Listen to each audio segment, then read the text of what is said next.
इनसे बात कर लूं? कर ले कर ले कर ले। बड़ा मेरा दिल करता, मैं रह नहीं सकता। करे करे। ओए मोटर बंद कर दो, टैंकी भर गई। ਉਹ ਤੇਰੀ ਕਿਸੇ ਨੇ ਗੱਲ ਨਹੀਂ ਸੁਣੀ, ਇੱਥੋਂ ਹੀ ਸੋਚ ਚੁੱਕ ਦੇ।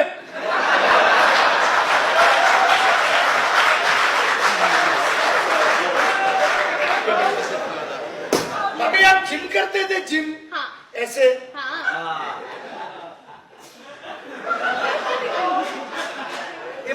रोटियां रोटियां छे छे खाते सो हाँ जी।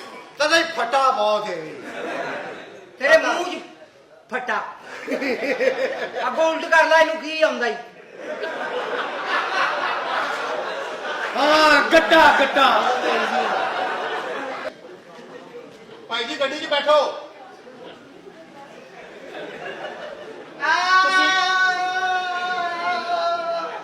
गड्डी गड्डी हाँ